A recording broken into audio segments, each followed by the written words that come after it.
So madugong akyatan ito. So delay tayo sa Air Asia flights.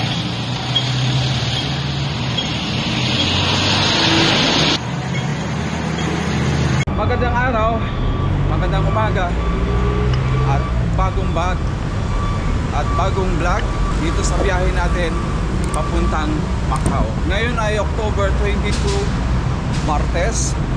Ito ang araw na kung saan tayo ay babalik na sa ating pinagmulan, yun ang bansang Macau. So sasakay tayo sa bandang kanan, yan ay ang LRT. Dire-diretso tayo sa biyahe hanggang Taft Avenue at doon tayo sasakay ng bus papuntang Terminal 3. Sasakay ako sa Air Asia. So ngayon pupunta tayo sa LRT elevator para sumakay ng LRT papuntang Taft and EDSA. So let's go. Standby lang kayo dyan sa aking vlog. Ito ngayon yung aking biyahe papuntang airport. Ngayon ay nandito na tayo sa entrance patungo ng LRT. So dadaan tayo sa scanner at bibili tayo ng ticket ng LRT. So dahil meron tayong inspection, ilalagay natin ang ating bags sa kanilang basket. At ang ating cellphone. So clear na ang lahat. Ito naman ay diretso na sa entrance. Opo, sasakay ng LRT. Opo, personal ko. Di ba public transportation naman ito? Paliwanag mo na sa kanila. Po tayo, sir. Opo. Sir, pag may ganyan kasi yan dito, sir, kailangan po ng aviso ng management. Kailangan meron po kayong permit na pinapayagan po kayo ng ating management. Meron ba kayong permit, sir? Wala, passenger ako ng LRT. So, ang purpose lang po natin dito, sir, is passenger. Purpose po ba nga wala po tayong pinapayagan po ng permit na inaalap po kayo. Sige, kung yan ang rules ninyo bilang public transportation rider, susunod naman. Sige po. Nanibago lang din ako dahil public transport naman. Meron pala kayong rules na ganyan. Na-view ko rin kasi yung inyong LRT website. So wala kasi nakapaloob doon na rules sa mga vlogger. Sir, vlogger ka ba, sir? Apo. Sa Facebook naman yun. Meron lang rules na kailangan nyo sundin para ma-verify kayo at yung requirements ma-meet. Apo. Sir, ito mga pinagawa mo. Ito, biyahe bilang OFW, buhay ko yung ganun ginagawa araw-araw. Shoutout mo ako sa vlog mo. Sige po. Ha? Justin Dasit. Justin Dasit. So bibili tayo ng ticket at iikot tayo dahil pinagbawalan tayong mag-vlog. So susunod tayo sa kanilang rules pero on the record pa rin tayo. So pamasahin natin ay 35 papuntang LRT Top. So nakakuha na tayo ng ticket. Tayo ay sasakay na sa LRT Fernando Po Jr. Muñoz Station. Alright, clear, 35 pesos. So meron ding amenities, may escalator, pwede rin maghagdanan para sa conveniente ng pasahero. So shoutout sa mga OFW dyan na paalis ngayon papunta sa mga bansa kung saan kayo nanggaling. So meron ng train na nakaabang, sana makaabot tayo. Alright, nairayos natin ang ating journey simula sa baggage counter checking hanggang sa ating pagsakay dito sa light rail transit ng Metro Manila. Alright guys, update tayo sa ating biyahe papuntang airport. Sa huling ulat panahon ng Philippine Atmospheric, Geophysical and Astronomical Services Administration or ang PAGASA na nakapasok na sa Philippine Area of Responsibility ang bagyong Katrina. So ako maasa na hindi maapektuhan yung biyahe natin at wala namang email ang Air Asia para sa mga safety ng ating flights. Sinabi ng PAGASA, nasa 30 degrees Celsius Fahrenheit ang klima ngayon at cloudy So, abang-abang lang tayo. Meron pa tayong siguro mga 25 minutes bago tayo makarating sa ating final destination. So tayo nakababa na dito sa Taft Avenue Station. Lalabas na tayo gamit ang ating card at nandito na tayo sa pagtap.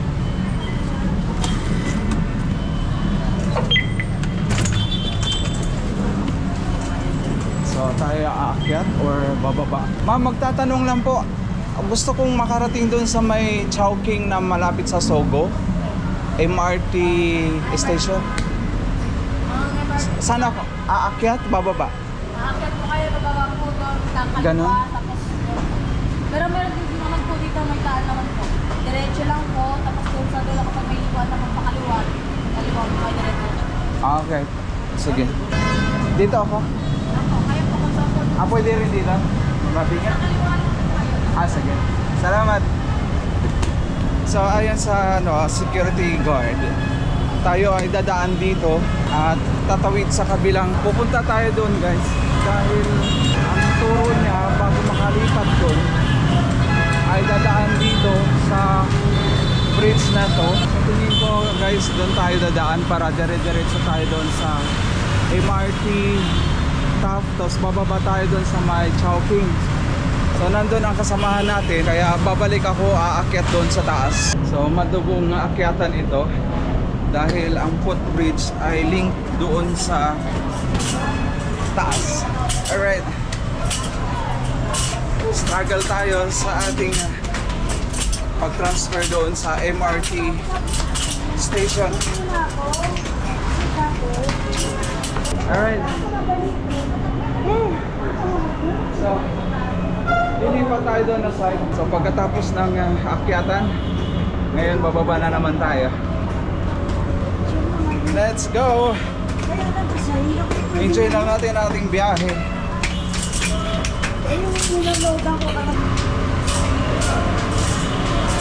Alright. So nandito na tayo sa bridge.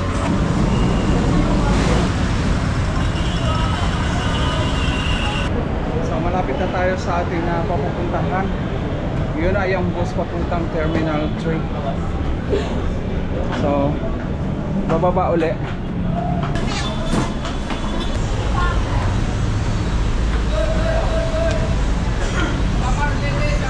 So, magtanong tayo dito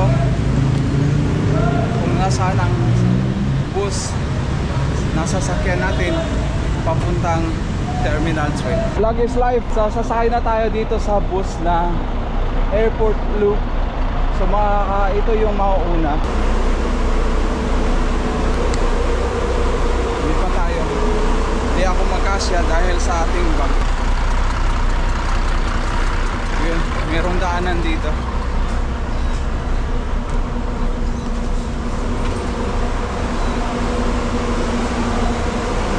Pwede na to sa taas. So ang sabi, pwede na ito sa taas. Alright. So sa dulo tayo.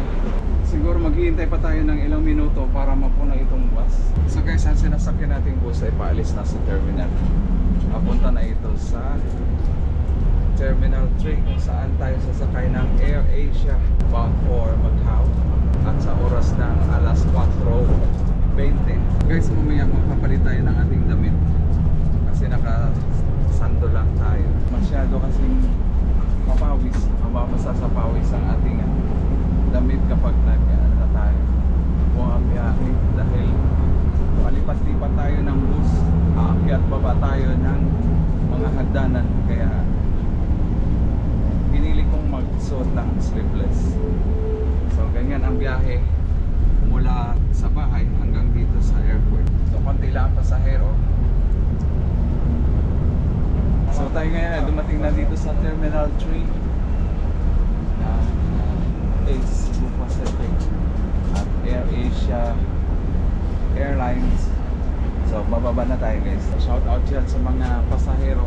Dapat ninyong tandaan na kapag kayo ay bibiyahe, mas maaga, mas mabuti para sa iwas problema. Ay, alis ka na. Baka na Macau ngayon. Oo, dire-diretso na.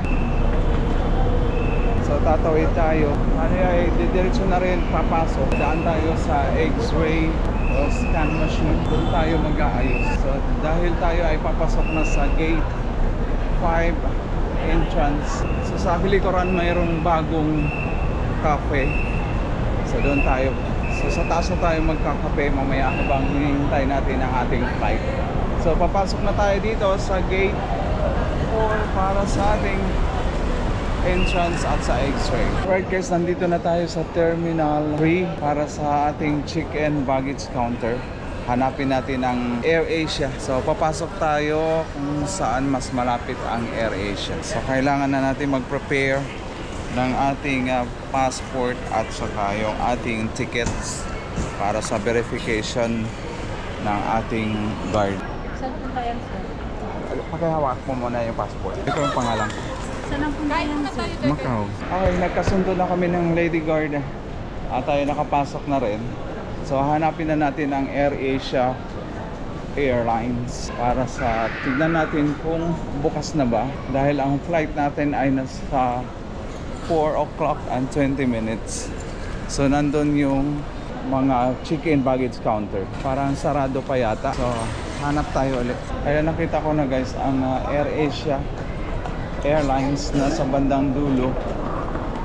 Yun, may nakita akong nakapula. So doon tayo papasok. So ayun guys, yung mga nakapula doon, yan ay yung AirAsia Airlines. Alright, update tayo mamaya. Alright guys, update. Kung nasaan ako. Sa likuran ko ay ang OFW Welfare Lounge, Overseas Filipino Worker Lounge.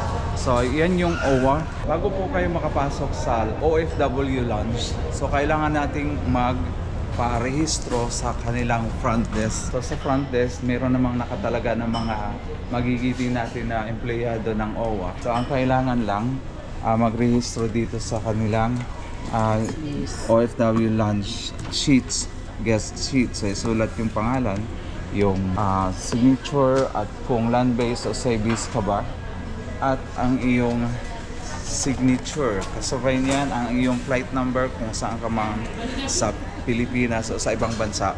Ngayon, ang isa sa program ng OFW ay ang merong libreng pakain. Siyempre, breakfast.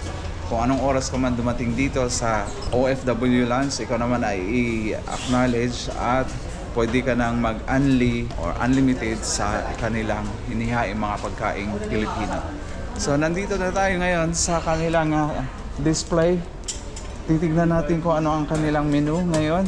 So meron ditong spring onions ang kanilang side dish, may salted egg at saka herring. At saka yung paborito ng Pilipino ay ang congee or lugaw. Mga ano dyan, mahilig sa lugaw. Meron sila dito. At ang magandang balita ay isa yang unlimited. So, one to sawa. At meron ding cheese pimento. So, ikaw ay mahilig sa bread. So, sa likuran ko ay mga OFW na nag-i-enjoy ngayon sa kanilang merienda. Meron din mga photo cheese. So, ayan si Sir nag-display pa ng kanyang sweetened banana muffin. So ayan, salamat sa OWA administration by Arnel Ignacio at naisipan niya ito ang promotion ng OFW OWA partnership. So liban sa mga pagkain, meron din dito ang charger ang ino-offer ng OWA. So kung ikaw may Android or Apple subscribers, meron sila dito ang charger at malamig ang kanilang launch. So para hindi ka maiwan sa iyong flight, meron na rin nakatalaga dito na LCD para sa monitoring ng iyong biyahe. Ngayon naman guys, dito sa bandang likuran, umikot na tayo. Nag-o-offer sila ng kape at ang option nila ay merong Milo, Mocha at Cappuccino, Latte, Flat White and Black and White Coffee. So maraming mga choices. Mga mahilig sa kape na mga OFW, para sa inyo ito. Kaya kapag kayo nandito sa Pilipinas, dumating umuwi sa iyong Bayang Sinilangan, dito tayo magkita-kita sa OFW OWA Lounge. Meron ding ino-offer sila dito ang kanilang unlimited juice. Merong pineapple juice, merong orange juice. Sa likuran makikita ninyo ang ino-offer ng OWA Lounge ay ang charger outlets. Ikaw ba ay OFW na nandirito ngayon sa Pilipinas?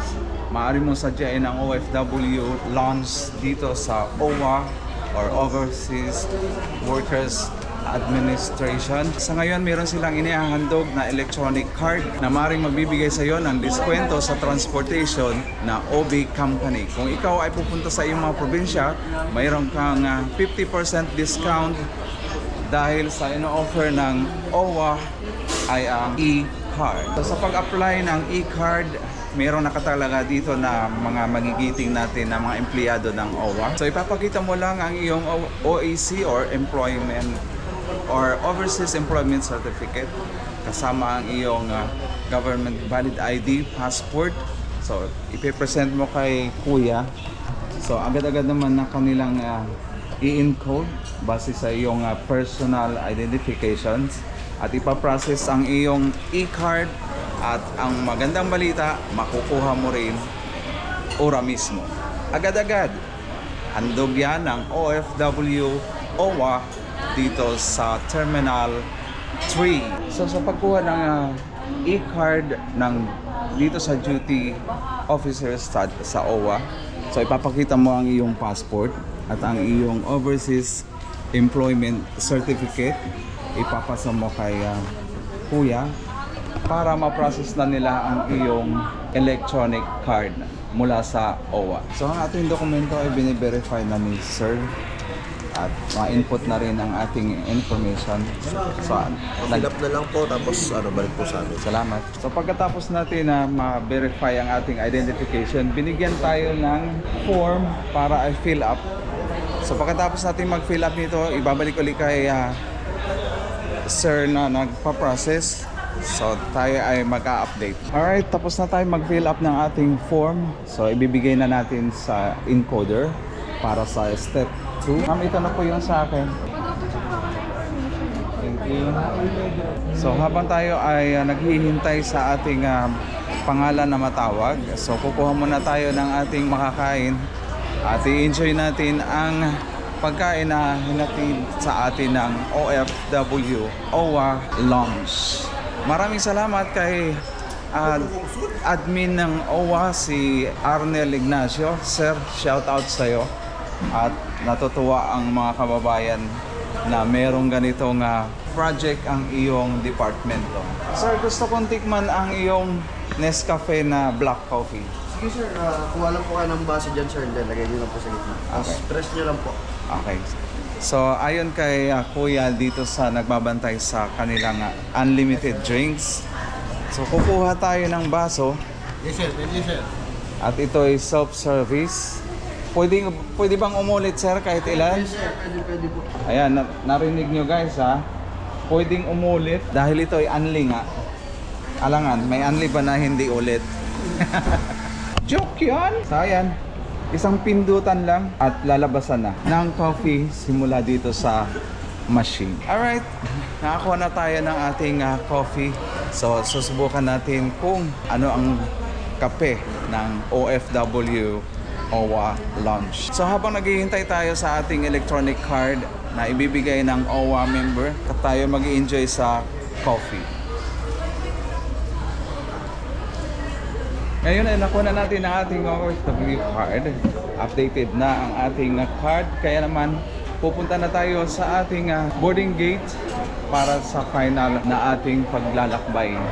So maraming salamat OWA Lounge at kayo ay nagkaroon ng project na ganito. Shout out sa OWA Lounge ay pagtulungan ng OWA. Maraming salamat at ako'y meron ng panibagong ID. So ngayon, kukunin na natin ang ating bagahe. Inisyohan tayo ng number. Tayo ay natapos din sa ating pagkuha ng shout out kay Sir OWA Rab. Siya yung nakatalaga dito sa baggage counter. Salamat po. tayo dire-diretso na sa ating airlines kung saan open na ang check-in counters. Salamat OWA! So diretso tayo sa AirAsia Airlines para mag-check-in ang ating baggage. So medyo maraming tao na ang area ng AirAsia. Sana hindi tayo mahuli mamaya. So guys, tayo na ang mag-check-in. So present natin ating passport. Hello ma'am, good afternoon. Second time ko sa inyo AirAsia. Apo. So guys, ang ating baggage na 20 ay 11.5 lang. So i-issue na tayo ng ating boarding pass. So present natin ang ating OEC. Hindi na hanapin sa immigration. Sa cellphone. Picturean ko na lang. So need natin picturean ng ating OAC. Okay. Salamat. 5810. Delay na siya sir. Okay. Thank you. So na-issuehan na tayo guys ng ating boarding pass at clear tayo. Nasa kanya na rin ang kopya ng ating OAC. So diretso na tayo sa ating boarding gate. Immigration muna. Nasa unahan lang ang immigration. So hanggang dito na lang muna ang ating video dahil mahigpit na pinagbabawal ng immigration department ang pag-video sa loob. Alright, update doon na sa waiting lounge ng AirAsia Lounge. Update tayo guys sa ating biyahe ngayon papuntang Macau. Nandito na tayo sa paliparan ng Terminal 3. So merong announcement ang AirAsia guys na sila ay madidelayed. So yung 420 natin na flights magiging 455 dahil sa kanilang announcement ng delayed flights ng AirAsia. So dito tayo ngayon. Tingnan natin kung anong magagawa natin sa ating pagbiyahe papuntang Macau. So kung nagugutom naman kayo mga biyaheros dyan, so may mga tindahan dito sa loob like Kenny Rogers, mga kapihan at sa mga mahihilig sa mga sweets at mga bread. So makikita nyo yan dito sa ramp or parang mall na rin ito ng airport. So meron ding mga bilihan ng mga pasalubong. So meron ding Tapa King. Gusto nyo ng mga tapa at syempre ang Starbucks. Alright, so hanap tayo ng ating pwedeng makain dahil delayed na tayo. So bili muna tayo ng tubig at nauuhaw na ako. So merong living water dito. Ang presyo ay 80 pesos. So wala tayong magagawa kung gano'n ang presyo nila. 80 pesos ang isa. 80 pesos. So wala tayong magagawa kung 80 pesos. So halos kalahati nang nainom natin. Sobrang uhaw na. Alright, tuloy tayo. Diretso na tayo sa ating gate, ang 104 na itinakda ng AirAsia para doon na lang natin hintayin ang final call. Alright guys, bilang update sa ating biyahe papuntang Macau. Ngayon ay October 22, Martes 2024. So ang background natin sa ating likuran ay ang Etihad plane. So sa ating bakasyon dito sa General Santos City hanggang pagpunta natin sa Metro Manila, Quezon City at particular yung mga vlog natin sa pagbiyahe natin dito sa Terminal 3 na nagkaroon tayo ng mga struggle dahil mabigat yung ating mga dalahin. So baliwala yan dahil kasama ko kayo. So salamat sa inyong suporta dahil dyan magpapatuloy ang ating vlog pagdating sa Macau. So standby lang kayo dyan at maraming salamat sa inyong suporta. Habang naghihintay ako sa ating final call ng AirAsia flight, i-recall ko lang yung aking bakasyon at biyahe natin sa General Santos City. Yung pamimili sa public market at pagbiyahe sa Tupi, South Cotabato at doon sa aking na-acquired na property.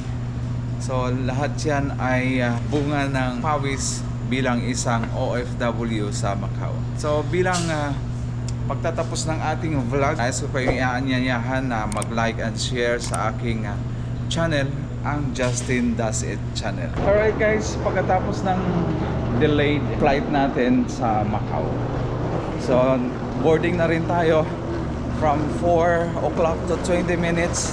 Ngayon ay 6 o'clock and 10 minutes. So delayed tayo sa Air Asia flights. So ngayon, lalakad tayo para sa boarding. Nandun yung airplane. Natitingnan natin ngayon. Parang naging last call pa tayo dahil hindi ko napansin na meron palang na-call na pala ang group 3. So okay lang. Tuloy-tuloy lang ang ating biyahe. So naabutan natin ang dulo.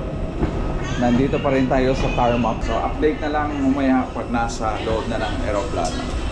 Enjoy natin ang ating biyahe mula Manila hanggang Macau. So ngayon tayo papasok na sa aeroplano at ito ay pangalawang sakay natin sa Air Asia Airlines. So enjoy natin ang ating biyahe papuntang Macau.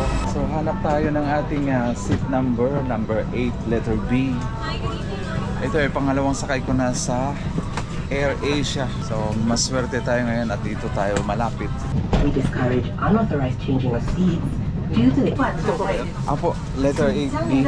Alright, nakita rin natin ating set mga mahal number 3. See you na lang sa Macau mamaya. Guys, update tayo sa ating biyahe. So, tayo sa CR muna natin at titignan natin ano ang review natin sa kanilang toilet. Alright, let's go. Alright, compare natin ang kanilang toilet. So, ganun din, kumpleto ang kanilang napkin or mga tissues. So, malinis naman. Medyo may amoy lang at saka medyo luma na yung floor. So, kung compare sa ibang airlines, mas maganda yung iba. Ito totoong review lang naman. Kasi nakailang sakay na rin ako ng aeroplano pauwi sa Pilipinas.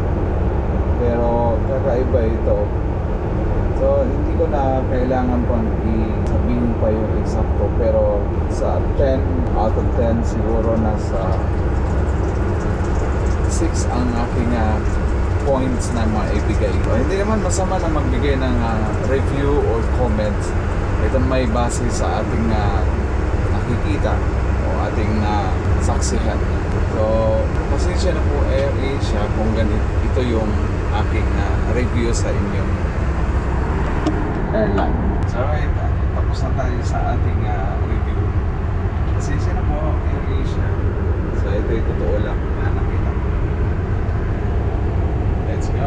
Balik na tayo sa ating seat.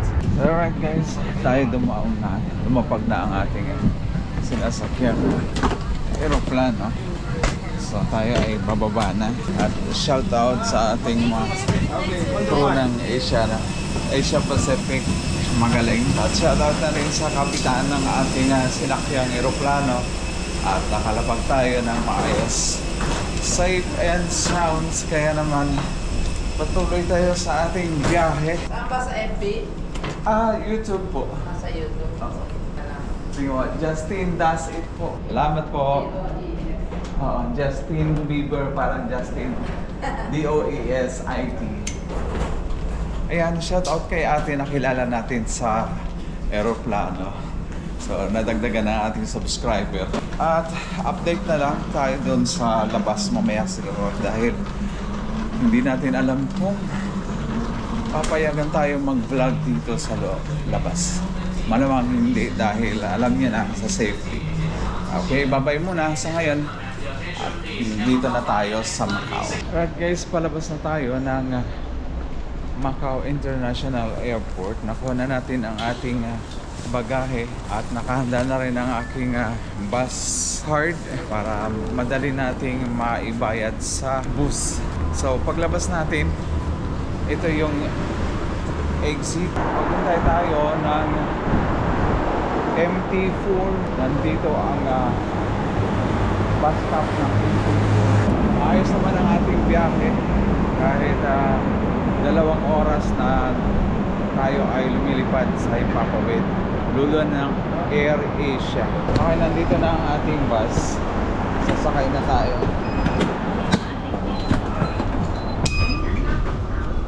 Uy! Right, nandito na tayo sa bus. At tuloy-tuloy na ating pag-uwi galing sa isang bakasyones. Right, update na lang pagkatapos ng makarating doon sa aming resident. Alright. So nakababa na tayo sa ating sinakyang bus.